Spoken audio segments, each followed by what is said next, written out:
예, 안녕하십니까. 서울대학의 민경덕입니다. 저는 새로운 어떤 기술보다도 정책하고 다음에 자동차의 어떤 규제라든지 이런 연구에 대한 새로운 시각에 대해서 좀 말씀을 드리겠습니다. 그래서 제목은 세계 정책 방향과 LCA 분석입니다. 발표 내용은 첫 번째로 미래차라고 얘기하는 전기 동력원에 대한 판매 현황을 좀 말씀드리고요. 다음에 각국에서 지금 어떻게 규제를 하고 있는지 간단하게 좀 정리를 했습니다. 그리고 요새 새로운 시각인 전 세계 주기 이런 것들을 LCA를 통해서 CO2라든지 다음에 미세먼지 이런 것들이 과연 어떻게 배출되고 있는지 이것들에 대한 자료를 처음으로 공개를 할 예정입니다. 그리고 마지막으로 재원 순으로 말씀을 드리겠습니다. 지금 전 세계적으로 2018년에 한 9,500만 대 차가 팔렸는데 그 중에 한 4.5%가 전기차하고 하이브리드 자동차입니다. 그래서 2016년부터는 전기차의 판매가 증가하는 것을 볼 수 있으며 2018년도에 한 전체 이 전기 동력원의 한 46%가 전기차로 증가한 것을 볼 수 있습니다. 각 나라별로 이 판매 점유율을 한번 좀 살펴보니까 유럽에서는 전체 판매 한 5%대까지 지금 올라오고 있고 하이브리드가 한 2.9%, 다음에 전기차가 한 1.9%에서 전기차의 비중이 매년 증가하는 것을 볼 수 있습니다. 근데 미국은 상대적으로 하이브리드 차의 판매 비중이 줄고 있으며 전기차의 비중이 조금씩 늘고 있어서 전체적으로 한 3.7%대의 판매 비율을 보이고 있습니다. 일본은 하이브리드 양산이 벌써 한 3년 이상 됐기 때문에 전체 판매 중에 한 20%대가 하이브리드 자동차로 판매되는 걸 볼 수 있으며 전기차는 한 1%대 굉장히 미약하는 것을 볼 수 있습니다. 중국을 보게 되면은 중국은 예상대로 전기차의 판매가 급증하고 있으며 한 2018년도에 전체 한 3.4% 굉장히 많은 대수를 지금 팔고 있습니다. 한국도 전체 하이브리드하고 전기차의 비중을 보게 되면은 각 나라에 비해서 월등한 수준, 일본보다는 좀 비리지만 한 6.8% 정도의 판매 비중을 좀 보고 있으며 최근에 전기차의 비중이 좀 늘고 있습니다. 그래서 전 세계적으로 이 전기차의 판매 비중이 느는 이유는 지금 CO2 규제가 테일파이프 규제인 탱크 투 휠 규제이기 때문에 CO2가 0인 이 전기차의 세금 우대, 그다음에 보조금, 특히 유럽에서는 슈퍼 크레딧 등에 대한 정책에 의해서 아마 올해 전기차의 판매가 더 급증할 거라고 예상을 좀 하고 있습니다. 중국에서는 지금 신에너지차 보급 정책이라든지 이런 것들에 의해서 전 세계 전기차의 한 48%가 반이 중국에서 좀 팔리고 있고 하이브리드는 지금 일본에서 전 세계 판매량의 한 반 정도가 일본에서 좀 판매되고 있습니다.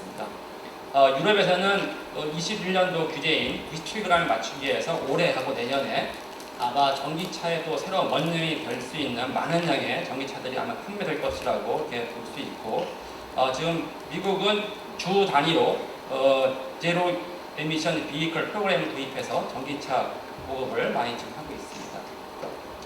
우리나라에서도 전기차하고 수소차의 보급을 지난 10년 동안 많은 정책을 발표했습니다. 이건 간략하게 제가 지난 10년 동안 전기차에 대한 보급에 대한 전망, 그다음에 계획들을 한번 정리해 봤습니다. 2010년부터 우리가 그린카 발전 로드맵에 의해서 처음으로 전기차에 대한 보급을 내세웠고 그 후에 10년인 올해 2020년에 한 100만 대를 보급하겠다 이렇게 발표를 그 당시 했었습니다.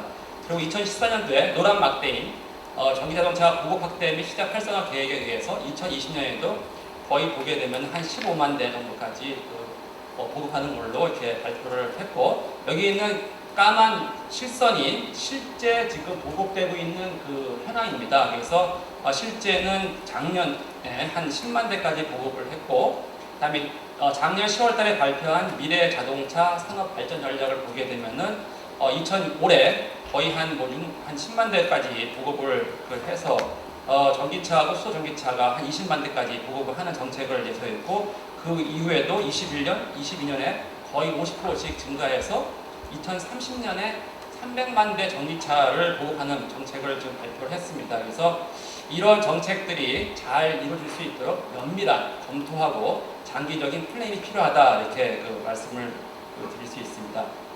이거는 수소 전기 자동차에 대한 보급 로드맵입니다. 이것도 2010년도에 처음 발표를 해서 10년 후인 2020년에 거의 한 100만 대까지 발표하겠다 이렇게 했고요. 실제 까만 실선이 현재 보급되어 있는 현황입니다. 그래서 지금 2020년에 2019년도 미래자동차 산업 발전 전략에 의하면은 거의 지금 올해 10,000대 이상 보급을 할 계획으로 하고 있고 매년 그걸 2배 정도 늘려서 2030년에는 거의 80만 대 수준으로 굉장히 수소차에 대한 국제적인 우위를 가져가겠다는 정부의 전망을 좀 보고 계십니다. 그래서 이런 것들이 지금 코비드19 때문에 굉장히 어려운 상황이기 때문에 우리가 이런 정책들을 잘 진행될 수 있도록 검토 또는 뭔가 우리가 대책이 필요하다 이렇게 말씀을 드릴 수 있습니다. 이거는 전기 충전소입니다.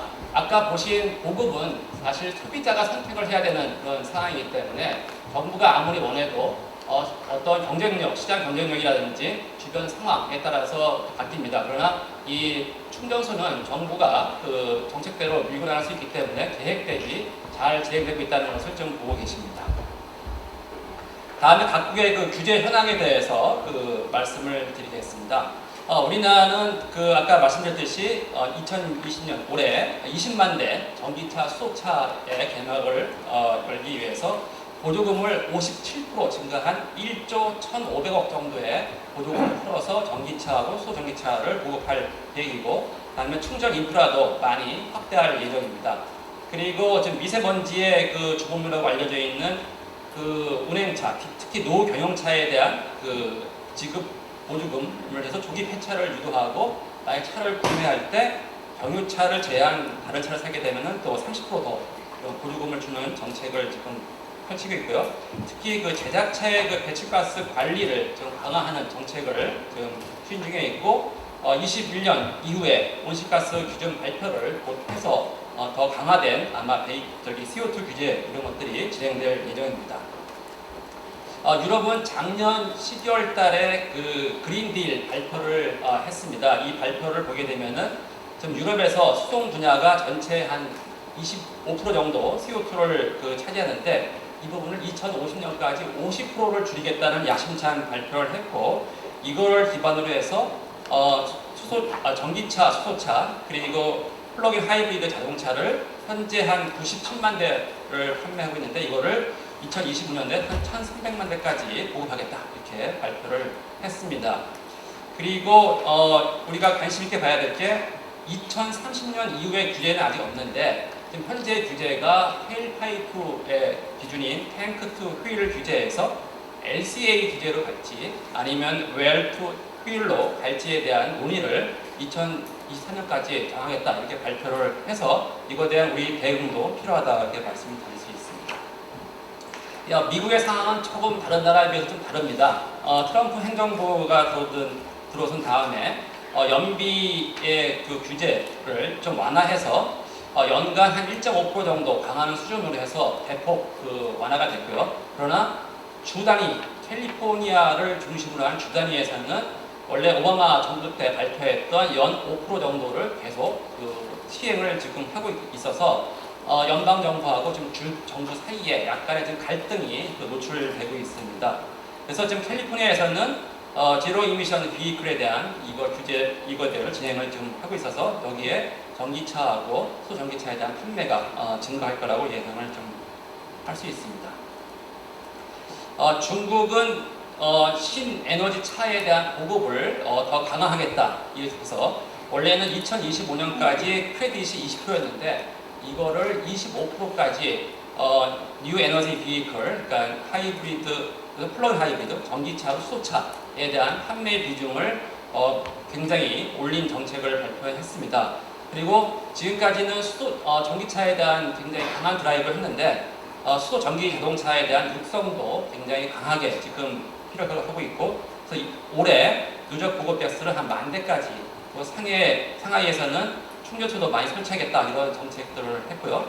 사실 작년에 이 NEV를 할 때 보조금을 하반기에 줄였습니다. 줄이다 보니까 이 보조금에 의해서 많은 사람들이 그 NEV 비클을 샀는데 이것이 보조금이 줄어들어갖고 이거에 대한 그 대책을 세우고 또 코로나 19 때문에 또 판매 대수가 줄어갖고 보조금을 2년 더 연장하는 정책을 최근에 발표를 했습니다.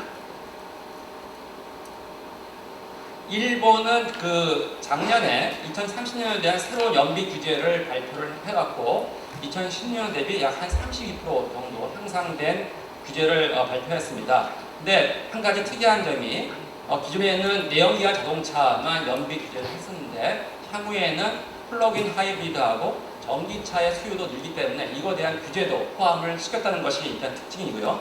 또 한 가지 전 세계에서 처음으로 테일파이프 규제인 탱크 투 휠 규제에서 세계 최초로 웰 투 휠 규제로 2030년부터 진행을 한다는 겁니다. 그리고 테스트 모델도 원래 일본의 독자 모델인 JC08에서 세계 모델인 WLTP 모델로 이렇게 규제를 지금 바꾸고 있습니다.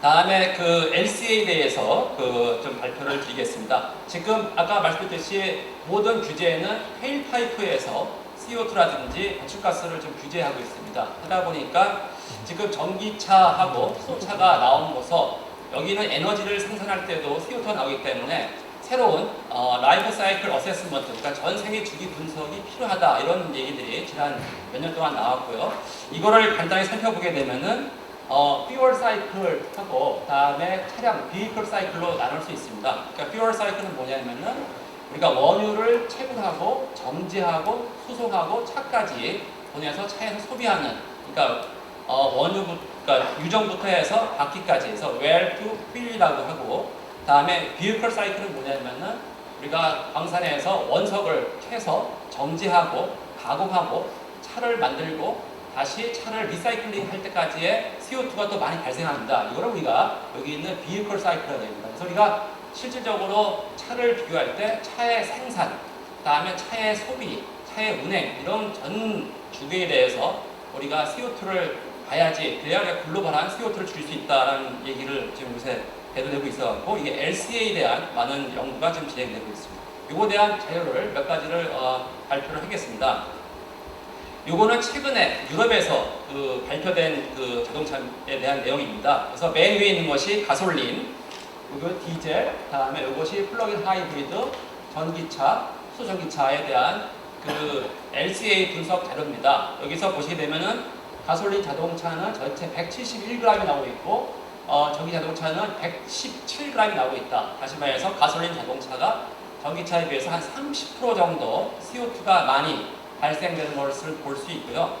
한 가지 특이한 게 뭐냐면은 여기에 두 번째 칼럼을 보시게 되면은 이건 뭐냐면은 가솔린 연료, 디젤 연료, 전기, 수소에 대한 생산을 신재생 에너지, 소위 말하면 CO2가 전혀 없는 이런 신재생 에너지부터 하게 되면은 가솔린, 디젤, 플러그인 하이브리드, 전기차 공이 거의 유사한, 소위 말하면 차를 생산할 때 또는 전기를 생산하고 이걸 운반할 때, 또 연료를 생산하고 운반할 때 들어가는 CO2만 발생되기 때문에 모든 동력안에 대한 CO2 값이 큰 차이가 없다는 것을 지금 보여주고 있습니다.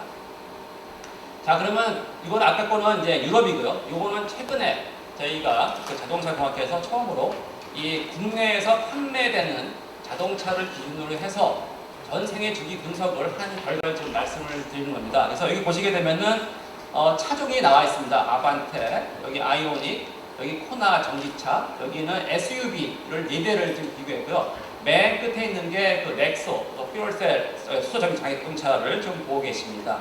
그래서 기본적으로 일단 전기차를 보게 되면은 전기를 생산할 때 그리고 차를 생산할 때 많은 CO2가 발생하는 것을 볼 수 있고요. 그 CO2의 수준이 여기는 가솔린 자동차보다는 한 30%가 적고 디젤차보다는 한 25%가 적은 수준을 좀 볼 수 있습니다. 그래서 만약에 우리가 여기 주행 거리를 보시게 되면은 지금 코나가 한 360km 정도 달리고 있기 때문에 여기 있는 이 코나하고 여기 있는 아반떼 가솔린 디젤을 비교하게 되면은 한 20% 내지 한 30% 정도 차이가 있다. 물론 작습니다. 그러나 우리가 CO2를 줄이기 위해서는 전기의 생산이라든지 이 배터리를 생산할 때 발생하는 CO2에 대한 노력도 필요하다는 것을 보여주고 있고요. 특히 이 하이브리드를 보시게 되면은 거의 동등 수준이다. 그러니까 하이브리드를 보게 되면은 CO2의 배출량이 전기 자동차랑 비교했을 때 큰 차이가 없다는 것을 이제 볼 수 있습니다. 한 가지 재밌는 게 여기 있는 SUV 쪽을 보시게 되면은 요 맨 두 번째 것이 이제 테슬라 그 모델 X인데 이것도 여기 보시게 되면은 1km를 가는데 사용되는 전기 에너지가 굉장히 많이 들어갑니다. 그래서 보시게 되면은 CO2 발생량이 다른 그 디젤 차에 비해서 동등하거나 좀 많이 나오는 것을 볼 수 있고요. 맨 마지막에 있는 컬럼이 수소차입니다. 제일 적게 나옵니다. 근데 여기서 보시게 되면은 수소의 생산하는 방법에 대해서도 우리가 고민하게 되면 더 줄일 수 있다. 그래서 우리가 기본적으로 그 LCA 분석을 했을 때 이런 기반을 해갖고 우리가 CO2에 대한 규제 대응을 해야지만 전 세계적으로 우리가 올바르게 CO2를 줄일 수 있다. 이런 내용을 좀 말씀드리고 싶습니다. 다음에는 우리가 전기차를 발생할 때 전기 생산을 어떻게 하느냐에 따라서 낙스의 소위 말하는 미세먼지의 주 소스인 낙스에 대해서도 한번 저희가 계산을 해봤습니다. 우리나라 발전 믹스를 보게 되면은 석탄이 한 4%, 천연가스가 한 24%, 그다음에 원자력이 한 27% 됩니다. 그리고 우리나라 석탄 발전의 상당 부분은 우리가 유연탄을 좀 쓰고 있고요. 요 발전이 있고, 이것이 우리나라 석탄 발전의 주인 믹스이고요. 이게 이제 LNG를 좀 보고 계십니다. 이게 LNG가 상대적으로 낙스 양이 좀 적어 볼 수 있고, 벙커 CU를 우리가 사용하게 되면은 굉장히 많은 낙스가 나오는 걸 볼 수 있습니다. 그래서 우리가 여기 있는 발전 믹스를 보고 전기차를 우리가 사용할 때 1km를 달릴 때 얼마만큼 발전소에서 낙스가 나오냐, 이걸 한번 계산을 해보게 되면은 고양 요겁니다. 이거 보게 되면은 약간 한 30mg, 그러니까 1km를 달릴 때 한 30mg의 낙스가 발전소에서 나온다, 이렇게 볼 수 있고요. 요것이 가솔린, 디젤의 지금 현재 운행 중인 상태의 규제치입니다. 그 수준이랑 거의 유사하다, 이렇게 볼 수 있고, 뒤에 자세히 또 차량 비교를 또 해드리겠습니다. 요거는 PM10입니다. 미세먼지 중에서 큰 건데요. 사실 PM2.5는 지금 측정이 안 되기 때문에 PM10에 대한 측정량을 갖고 한번 비교를 해봤습니다. 이것이 석탄 발전소, 이것이 이제 벙커 CU, 이게 LNG. 그래서 LNG가 상대적으로 미세먼지를 적게 배출하는 것을 우리가 볼 수 있고요.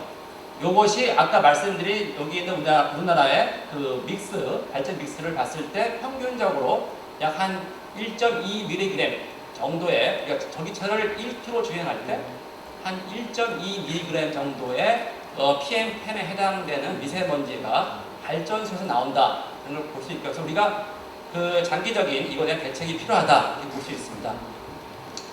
이 자료는 처음으로 우리가 자동차의 실제 테일파이프에서 낙스가 얼마큼 나오느냐, 다음에 전기 자동차에서 전기를 생산할 때, 수소차에서 수소를 생산해서 충전할 때까지 낙스가 얼마큼 나오는지, 이거는 웰 투 휠 개념의 낙스 배출량을 차종별로 한번 비교를 해본 겁니다.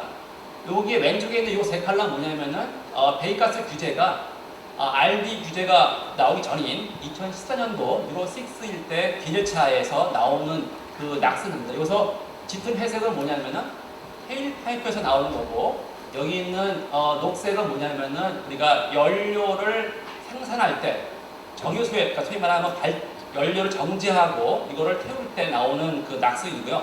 여기 있는 보라색은 뭐냐면은 수송하고 내가 이거를 배분할 때 또 차로 하기 때문에 많은 양의 또 낙스가 나옵니다. 그래서 기존의 옛날 디젤차는 거의 한 10배 수준의 낙스가 발생되는 걸 볼 수 있고요.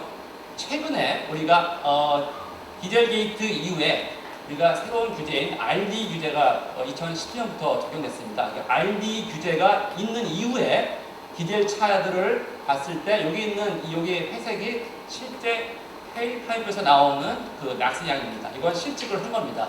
그리고 여기 아까 보신 전기차가 있고, 여기 이제 수소 전기차를 좀 보고 계십니다. 그래서 실질적으로 낙스량을 봤을 때는 이렇게 큰 차이가 없다는 것을 우리가 볼 수 있고, 장기적으로 전기를 생산할 때, 다음에 수소를 배분하고 공급할 때 이거에 대한 대응도 우리가 좀 해야 한다, 이렇게 말씀드릴 수 있습니다.